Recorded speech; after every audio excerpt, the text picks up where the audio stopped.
ফেরাউন বলতেছে যে আমাকে দারুনি ছাড়ে দাও, আক্তুল মুসা, আমি মুসাকে কতল করব। ওয়াল ইয়াদউ রাব্বাহু, তার রবকে সে ডাকি দেখুক বাঁচাইতে পারে কিনা। ইন্নী আখাফু আন ইউবাদ্দিলা দীনাকুম, আমি তো ভয় পাচ্ছি যে সে তোমাদের দিনকে চেঞ্জ করে দিবে, তার মানে তোমাদের রাষ্ট্রীয় সিস্টেমকেই চেঞ্জ করে দিবে। এখানে কিন্তু রাষ্ট্রের আইন বুঝাচ্ছে।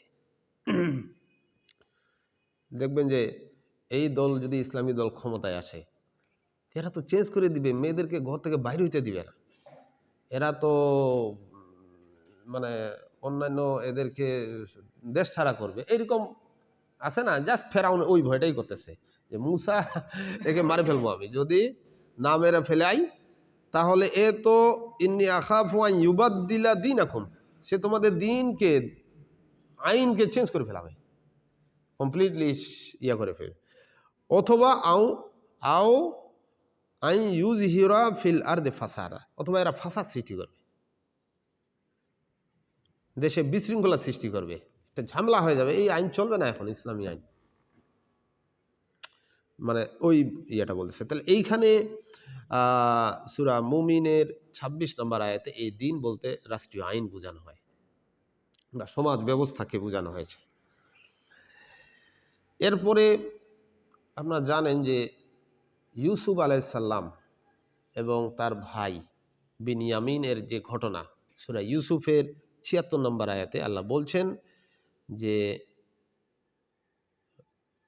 মাকানা লিয়াখুযা আখাহু ফি দীনিল মালিক, যে বাদশার আইনে অন্য কাউকে ধরা যায় না। দেখা গেল তার ভাইয়ের ব্যাগের মধ্যে কি জিনিস পাওয়া গেছিল যেন, একটা পেয়ালা বা পাত্র, ওই ইউসুফ আলাইহিস সালামে ঢুকে রাখছিলেন যাতে ওকে রাখি দিতে পারেন। এখন বাকি ভাইগুলা বলতেছে যে এমনিতে তো ওর বড় ভাই ইউসুফকে আমরা নিয়ে যায় তো হারাইছি, এমনিতে তো বাপ বহুত কষ্ট পাইছে, আবার তার ছোট ভাই এবার বিন ইয়ামিনকে ধরে ফেলতেছে। তো ওরা খুব ভয় পেয়ে গেল, তো বললো যে আমরা অন্য ভাইকে রাখি দেই।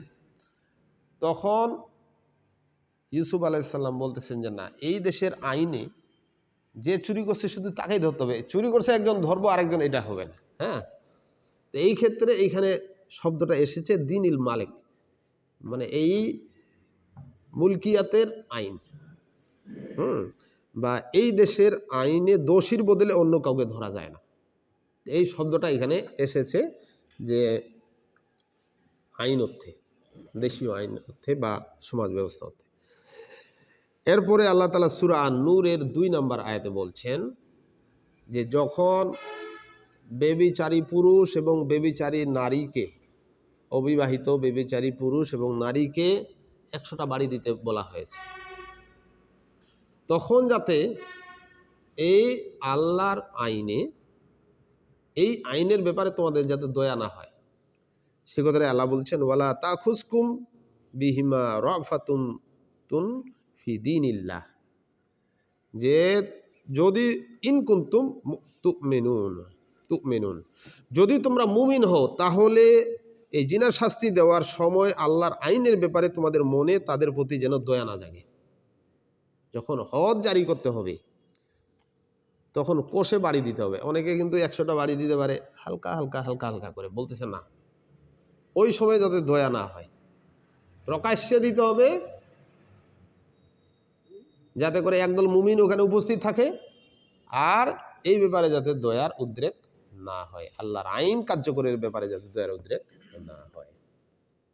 এমন না যে মন্ত্রী এমপির ব্যাটা ঠিক আছে একটু হালকা করে দিলাম, আর ওই গরিব মানুষ তো ওকে পিঠে শেষ করে দিলাম, এটাই ভালো করেই কষে মারতে হবে।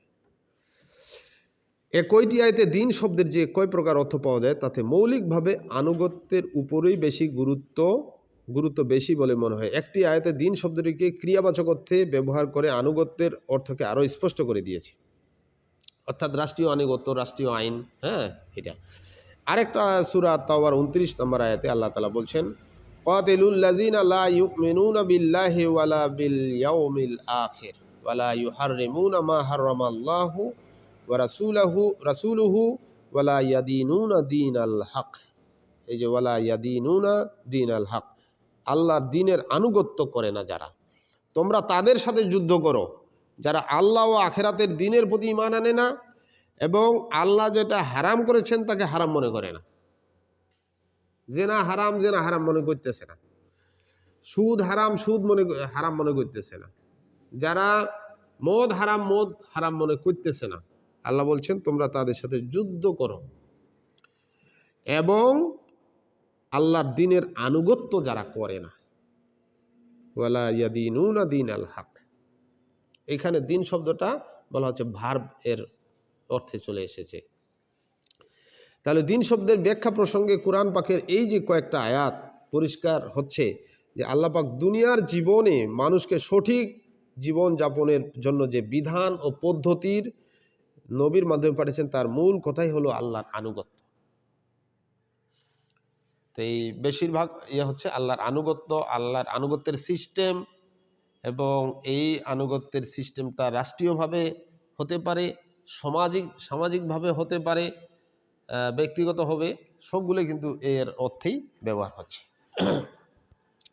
এরপরে আমরা এই চারটা অর্থের পরে আমরা দেখব যে দিনের ব্যাপকতা। আল্লাহর আনুগত্যের যে বিধান হিসেবে দিন ইসলামকে পাঠানো হয়েছে তা মানব জীবনের সকল দিক ও বিভাগের জন্যই তৈরি করা হয়েছে। এটা এমন না যে শুধু এই মসজিদে, এটা আমার বিশ্ববিদ্যালয়ে, আপনার মেডিকেলে বা রাষ্ট্রীয় পর্যায়ে ব্যাপারটা এরকম অফ থাকবে, ব্যাপারটা এরকম না।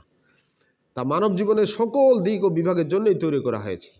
ব্যক্তি, পরিবার, রাষ্ট্র, সমাজ ও আন্তর্জাতিক সব বিষয়ে যাতে মানুষ একমাত্র আল্লাহর সঠিক আনুগত্য করতে পারে সে উদ্দেশ্যেই আল্লাহ পাক স্বয়ং ইসলামী জীবন বিধান রচনা করেছেন।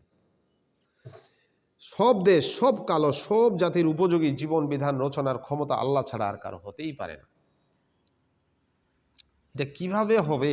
আল্লাহ রচিত বিধান, জীবন বিধানকে বাস্তব জীবনে কিভাবে পালন করা যায়, তার এখন এটা কিভাবে